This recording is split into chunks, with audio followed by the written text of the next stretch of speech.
Louvado seja Deus, amados irmãos e irmãs, pela bênção do Natal. Louvado seja Deus que nos amou e deu seu Filho numa cruz para pagar os nossos pecados. Eu convido a igreja que abra comigo as Santas Escrituras, lá no Evangelho de Mateus, no capítulo de número 2. Evangelho de Mateus, capítulo de número 2. Como nós pregamos em todos os textos de Lucas, que se referem à ocasião do nascimento de Jesus, já neste ano, desde o primeiro domingo de dezembro, tanto nos cultos matutinos como noturnos, hoje eu vou expor a vocês, vou voltar a este texto tão precioso de Mateus, capítulo 2. Eu sei que o pastor vos deixou sentar, mas eu vos convido a que se coloquem de pé. Nós vamos ler a santa palavra de Deus. Mateus, capítulo 2. Assim diz a palavra do Senhor. Tendo Jesus nascido em Belém da Judeia, em dias do rei Herodes, eis que vieram os magos do Oriente a Jerusalém, e perguntavam: onde está o recém-nascido rei dos judeus? Porque vimos a sua estrela no Oriente e viemos para adorá-lo. Tendo ouvido isso, alarmou-se o rei Herodes e com ele toda a Jerusalém. Então, convocando todos os principais sacerdotes e escribas do povo, indagava deles onde o Cristo deveria nascer. Em Belém da Judeia, responderam eles, porque assim está escrito por intermédio do profeta: e tu, Belém, terra de Judá, não és de modo algum a menor entre as principais de Judá, porque de ti sairá o guia que há de apacentar a meu povo Israel. Com isso, Herodes, tendo chamado secretamente os magos, inquiriu deles com precisão quanto ao tempo em que a estrela aparecera. E enviando-os a Belém, disse-lhes: ide informar-vos cuidadosamente a respeito do menino, e quando tiverdes encontrado, avisai-me para eu também ir adorá-lo. Depois de ouviram o rei, partiram. E eis que a estrela que viram no Oriente os precedia, até que chegando parou sobre onde estava o menino. E vendo eles a estrela, alegraram-se com grande e intenso júbilo. Entrando na casa, viram o menino com Maria sua mãe. Prostrando-se, o adoraram, e abrindo seus tesouros, entregaram-lhe suas ofertas: ouro, incenso e mirra. Sendo por divina advertência prevenidos em sonho, para não voltarem à presença de Herodes, regressaram por outro caminho à sua terra. Vamos orar. Bendito Deus, eterno Pai, tem compaixão de nós. Nós estamos aqui para celebrar o Natal. E te pedimos, Deus, ó Pai, que isso para nós não seja uma mesmice, mas que nós de fato te adoremos em espírito e em verdade, enquanto cantamos, enquanto oramos, enquanto bendizemos e exaltamos o teu santo nome. Pai dos céus, muito obrigado, porque se aqui estamos, foi por tua graça, foi porque nos deste conhecimento dessa salvação maravilhosa. É porque não desistes de nós, e porque de tuas mãos nunca ninguém jamais pode nos arrebatar. Fala poderosamente ao nosso coração, Pai. Exalta o nome de Jesus Cristo nessa noite. E, ó Deus, dá-nos a bênção de sair deste culto para celebrar, sim, uma noite de Natal preciosa, mas sabendo que a maior bênção do Natal é conhecer o Senhor Jesus. Fala conosco, nós te pedimos a bênção assim, em nome de Jesus. Amém. Assentai-vos, irmãos e irmãs.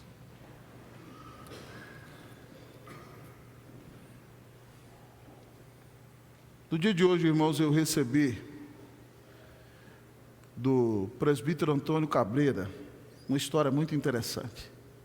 A história de Neil Armstrong, o primeiro astronauta que pisou na Lua no ano de 1969. Ele foi um grande piloto da Marinha Americana, expedicionário em muitas batalhas na Coreia, e, do ponto de vista humano, um verdadeiro herói diante dos homens.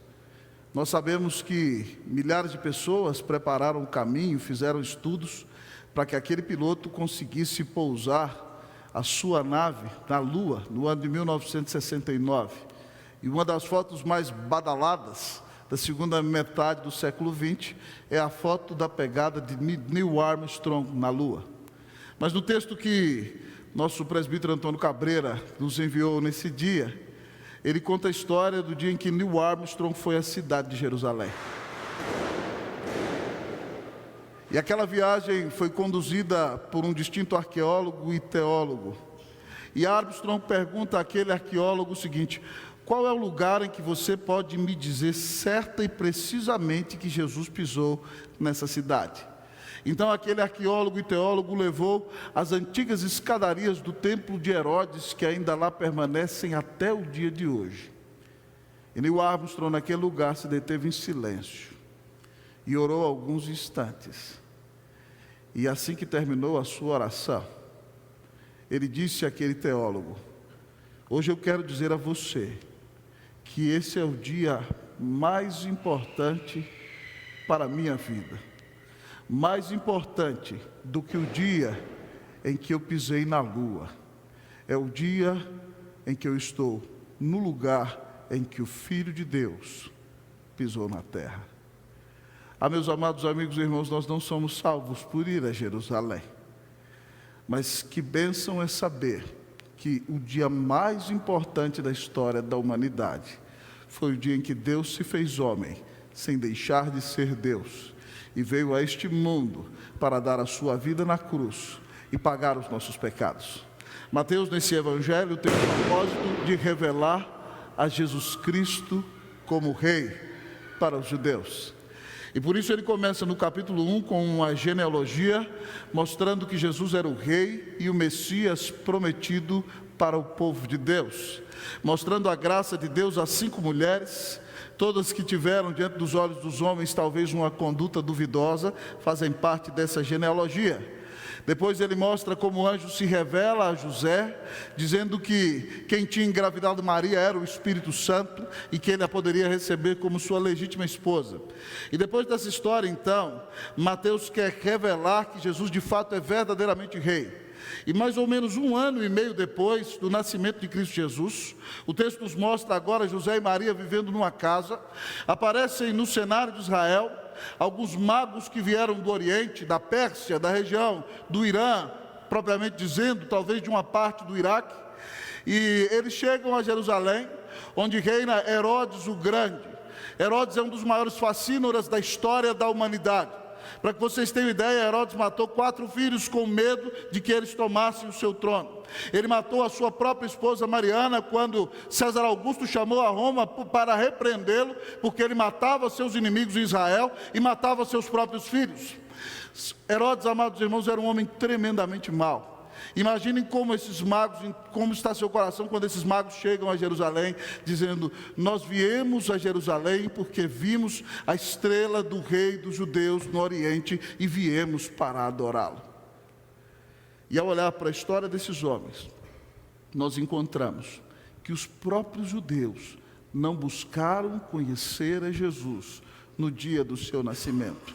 Os próprios sacerdotes que ouviram a história, abriram o texto e disseram onde o Messias nasceria, não se moveram 10 quilômetros a pé de Jerusalém para ir a Belém conhecer o Messias. Mas esses homens viajaram meses, mais de 1.200 quilômetros com seus camelos numa viagem longa para conhecer a Jesus. Eles buscaram a Cristo Jesus e olhando para a busca apaixonada, dedicada e intensa desses homens, eu quero pregar para vocês nessa noite sobre a busca do Natal. E a maior busca que nós podemos ter no Natal é conhecer a Cristo Jesus. A maior busca do Natal é conhecer a Cristo Jesus. E ao olhar para o texto, a palavra nos diz que a busca do Natal é a busca por um rei. A busca do Natal é a busca por um rei. Leiam comigo, irmãos, versículo 1 e versículo de número 2. Versículo de número 1 e versículo de número 2. Eu lerei o 1, a igreja lerá o 2. Tendo Jesus nascido em Belém da Judéia, em dias do rei Herodes, eis que vieram os magos do Oriente a Jerusalém. Vocês o 2.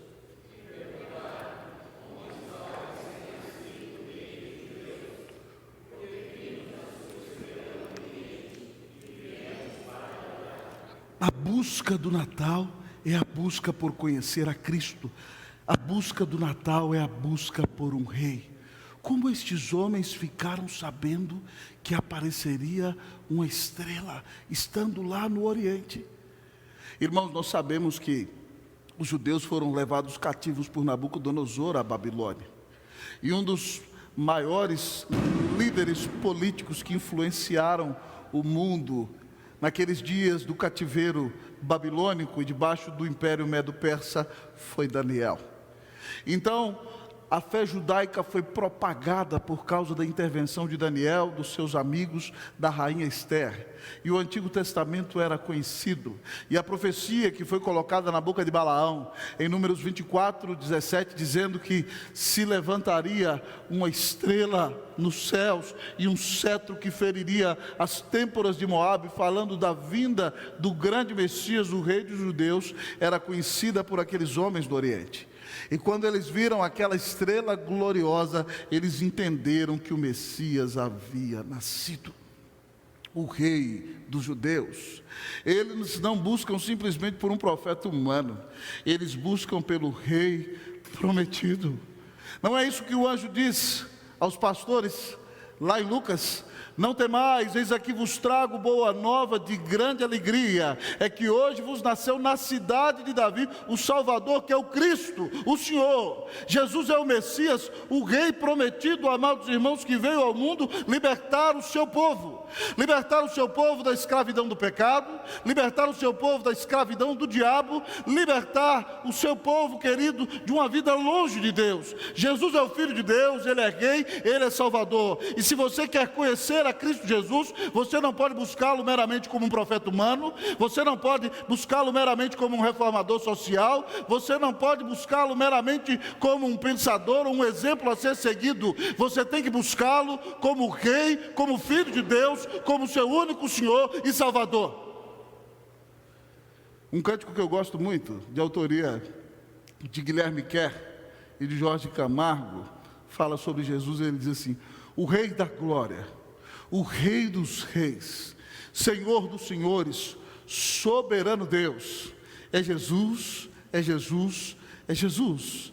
Ele em determinado momento diz: desceu da glória, e homem se fez, varão de dores, servo sofredor, padeceu, sim, Jesus padeceu.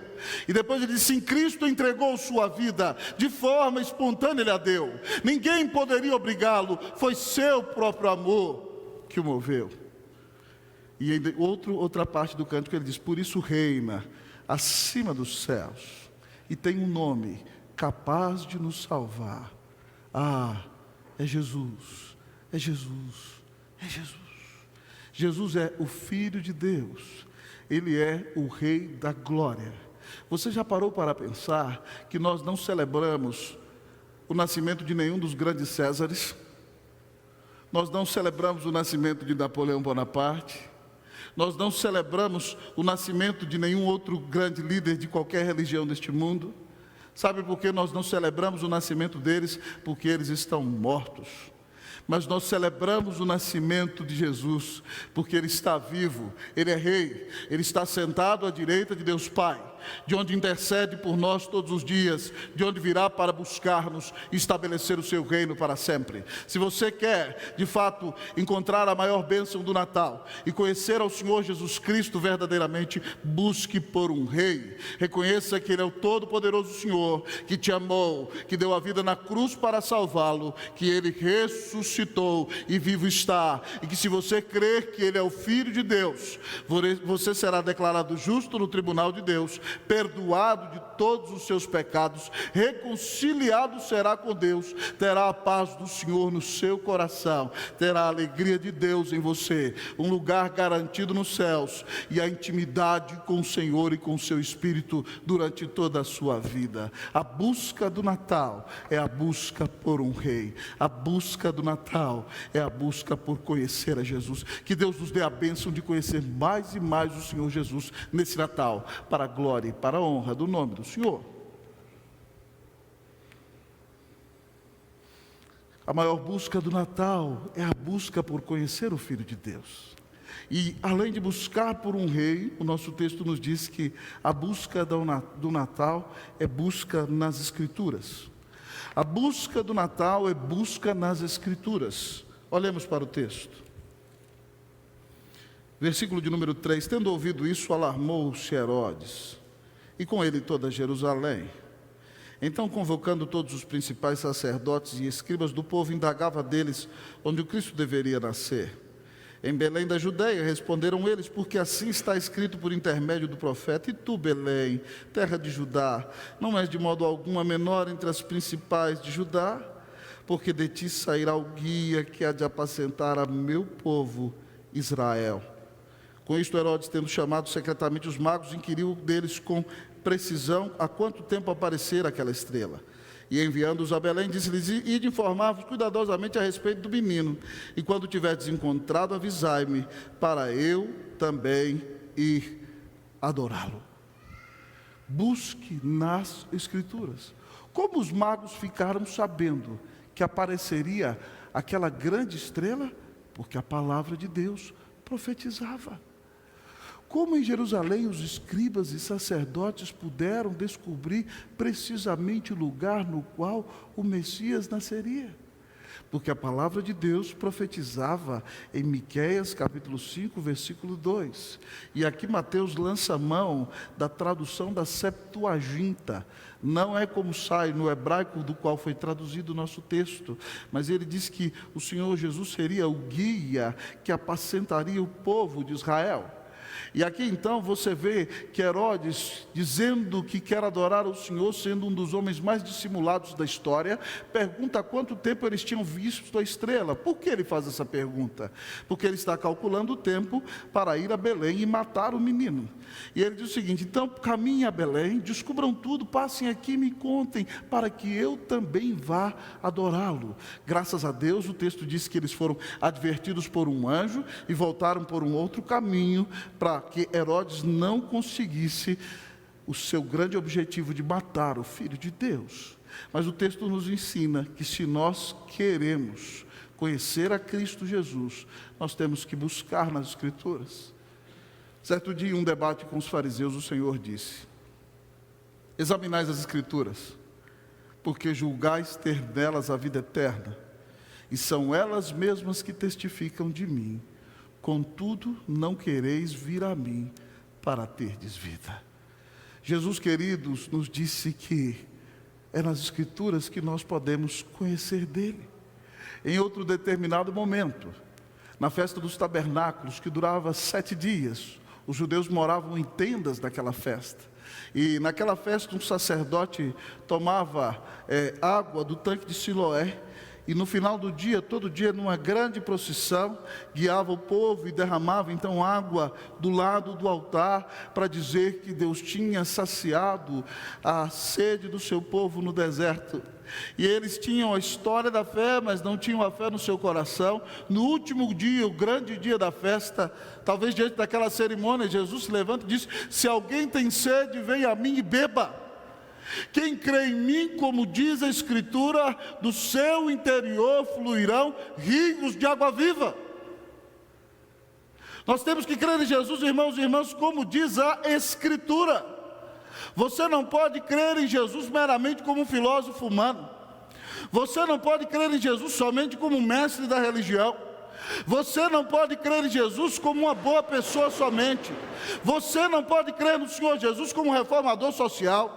Você tem que crer que Ele é o próprio Filho de Deus, que veio ao mundo para pagar os teus pecados.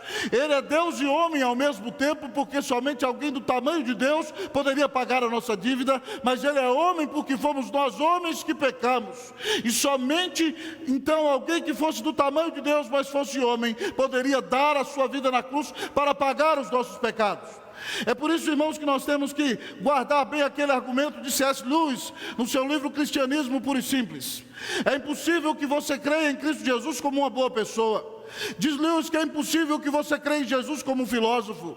É impossível que você creia em Jesus como um reformador social. Porque se um homem diz que é Deus e ele não é Deus, ele é um charlatão. Se um homem diz que é Deus e ele não é Deus, ele é um mentiroso. Se um homem diz que é Deus e ele não é Deus, talvez ele seja até um demônio. Mas nós sabemos que Jesus Cristo é Deus. E ele diz que quem crer nele, como diz a Escritura, terá sede da sua alma saciada, terá o vazio do seu coração saciado. Ah, irmãos, é somente por causa da fé em Jesus que nós podemos de fato conhecê-lo conforme as Escrituras dizem. Talvez você está aqui nessa noite, você tem uma grande sede na alma. Talvez você percebe que tem um grande vazio no seu coração. Eu quero lembrar-lhe da citação de Santo Agostinho no início das suas confissões, quando disse: ó Senhor, Tu nos criastes para Ti, e o nosso coração não pode repousar seguro, enquanto não descansar em Ti. Também dois grandes pensadores, Dostoiévski e Blaise Pascal, disseram que dentro do coração do homem há um vazio do tamanho de Deus. Portanto, somente Deus pode preenchê-lo. E se você quer ter a sede do seu coração saciada, se você quer ter verdadeira paz na vida, se você quer parar de viver com essa dor na consciência, com esse aperto na alma, com essa tristeza constante que não se recusa a deixar você pode olhar para Jesus como diz a Escritura, e buscando na Escritura quem é Jesus, você vai entender que nunca ninguém te amou como Filho de Deus, que veio ao mundo e deu a vida na cruz para pagar os teus pecados, e ressuscitou. E ele diz que se você se arrepende dos seus pecados e crê nele, como diz a Escritura, ele vai saciar a sede da sua alma, vai perdoar os teus pecados, vai te justificar no tribunal de Deus, vai se reconciliar contigo, vai te adotar como filho de Deus, vai te selar com o Espírito Santo, vai te dar paz, vai te dar vida eterna, comunhão íntima com o Pai. Se você nessa noite quer conhecer o Filho de Deus, busque nas Escrituras. Elas são a revelação de Deus para nós. Elas nos apresentam que Jesus Cristo é o Salvador, que veio ao mundo para pagar os nossos pecados. A busca do Natal é a busca por um rei. A busca do Natal é busca nas Escrituras. O que você tem buscado para trazer alegria, paz e felicidade ao seu coração?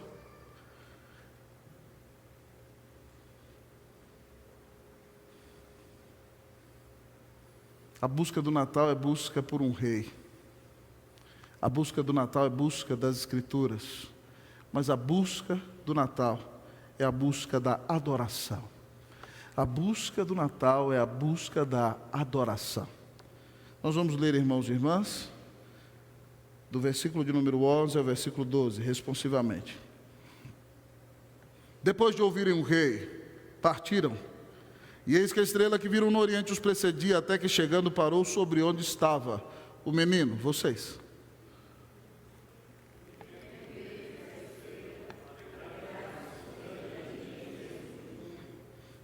Entrando na casa, viram o menino com Maria, sua mãe.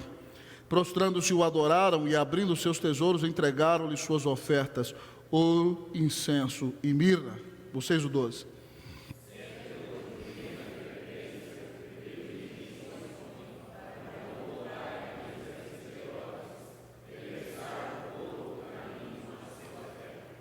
É impressionante que quando eles estão em Jerusalém, eles não veem mais a estrela. Mas o texto diz que depois que eles saem de Jerusalém, a estrela brilhou novamente e parou sobre a casa onde estava o menino. E diz o nosso texto que eles, chegando naquele lugar, vendo aquela estrela, se alegraram intensamente com grande e intenso júbilo e entraram na casa onde estava o menino com Maria, sua mãe.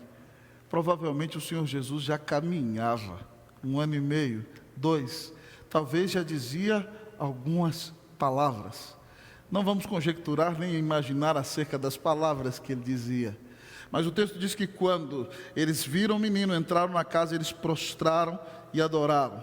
E um deles entregou ouro. Ouro é metal puríssimo, presente dado a reis. Outro entregou incenso para relembrar que Jesus é o sacerdote dos sacerdotes. E o outro entregou mirra, que significava uma raiz amarga, sofrimento. E Jesus, como profeta que foi e que é, também foi perseguido e deu sua vida na cruz. Então eles adoram ao Senhor, abrem as suas ofertas. E porque creram no Senhor, Deus mesmo se revelou a eles, dizendo que não voltassem por Jerusalém, mas regressassem por outro caminho à sua terra. Prestem atenção, irmãos, esses homens buscam a Jesus para adorá-lo. Eu não sei qual é o seu propósito em buscar a Cristo Jesus nessa noite. Talvez você veio aqui por mera religiosidade. Talvez você veio aqui porque sua mãe te obrigou a vir. Talvez você veio aqui porque você está no Ocidente, é o dia do aniversário de Jesus, você tem que ir. Mas querido, nós fomos criados para a glória de Deus.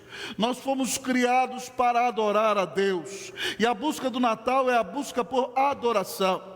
Eu quero convidá-lo a olhar para o seu coração nessa noite e responda-me sinceramente se Jesus Cristo é o maior amor da sua vida. Se Ele é a primeira prioridade do seu coração. Se você puder fazer uma oração e dizer o seguinte: se o Senhor me tirar tal coisa, eu perco a razão de viver. Ou se você disser: se o Senhor não responder essa oração, eu vou ficar muito irritado com Deus. Se você já pensou ou falou esse tipo de coisa, a coisa que você não quer que seja tirada, ou a coisa que você deseja receber, é o seu Deus. É o maior amor da sua vida. Querido, você pode vir aqui à igreja e ter uma postura religiosa como cristão diante dos olhos dos homens, mas Deus conhece o nosso coração. E eu quero lhe perguntar: qual é o maior amor da sua vida? O que é que faz você levantar da sua cama de manhã? Qual é o propósito da sua existência? Nós temos que analisar sinceramente o nosso coração, porque nós podemos viver a vida inteira na igreja, irmãos, e sermos meramente religiosos. Eu não cesso, irmãos, de lembrar-me com perplexidade de que na igreja em que cresci, havia um senhor que desde menino eu via na igreja. E ele era de uma das famílias mais tradicionais da igreja. E ele tinha 80 anos, e ele nunca professou a sua fé. E não faltava um domingo da igreja. E ele nunca professou a sua fé, porque ele não tinha certeza se tinha Jesus Cristo em seu coração. Você ama o Senhor Jesus sobre todas as coisas? Você ama o Senhor Jesus no dia bom e no dia mau da sua vida? Quando eu era pastor em Santiago, na primeira década deste século, quando eu voltei um dia de férias a São Paulo e fiquei na casa da minha sogra em Guarulhos, eu vi uma reportagem sobre umas inundações que tinham acontecido na região de Belo Horizonte. E o repórter daquela emissora então chegou para fazer as entrevistas com câmera filmando, e de repente eles filmaram um homem que tinha um livro preto na mão. E eles se aproximaram e perguntaram para aquele homem que estava perto do soterramento, dizendo: o que o senhor está fazendo aqui? Ele diz: minha casa ficava exatamente nesse lugar. E eles perguntaram: faleceu alguém da sua família? Ele disse: sim, faleceu a minha mulher e faleceram todos os meus filhos, e eu fiquei só. E eles perguntaram a ele: por que o senhor não está gritando desesperado? De onde o senhor busca força para poder enfrentar uma tragédia tão grande como essa? E aí então ele tira sua Bíblia e diz o seguinte: a minha força vem deste livro. A minha força vem do Deus que se revela nesse livro, que me amou e deu seu Filho na cruz para pagar os meus pecados. A minha dor é imensa, mas o meu Deus sabe o que faz, e eu confio nele, e eu não vou deixar de adorá-lo, ainda que eu tenha perdido a minha família. Você continuaria adorando a Deus no momento de tanta dor, de tanta tragédia? Esses três homens buscaram a Jesus para adorá-lo, porque ele não é meramente um rei humano, ele é Deus feito homem, sem deixar de ser Deus. E nunca ninguém nos amou como ele. Nesse Natal eu quero convidá-lo a olhar para o seu coração. Porque muitas vezes os protestantes condenam pessoas de origem romanistas, porque elas dirigem suas orações, as suas imagens, mas muitas vezes nós não temos imagens, mas nós temos falsos deuses em nossos corações, quando colocamos qualquer coisa ou qualquer pessoa no lugar de Deus. Quando você coloca a sua carreira no lugar de Deus, você está idolatrando.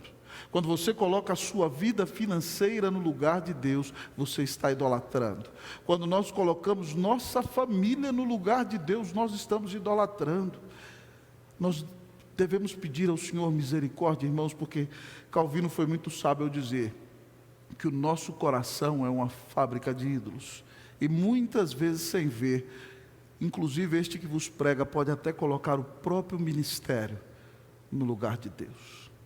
Que o Senhor tenha compaixão de nós, que Ele nos livre da nossa idolatria, que nós amemos a Jesus sobre todas as coisas, que Ele seja a prioridade da nossa vida, e tal como esses homens que ofereceram o melhor, ouro, incenso e mirra, que nós ofertemos o nosso coração ao Senhor. Nesse caso eu gosto muito do lema do reformador João Calvino.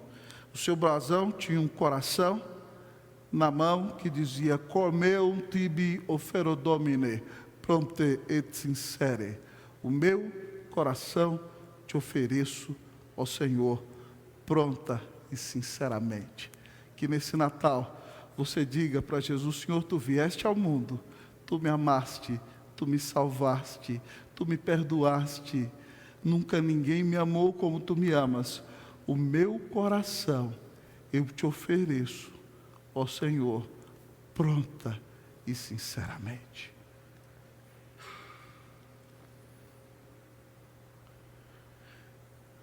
A maior busca do Natal é a busca por conhecer o Filho de Deus.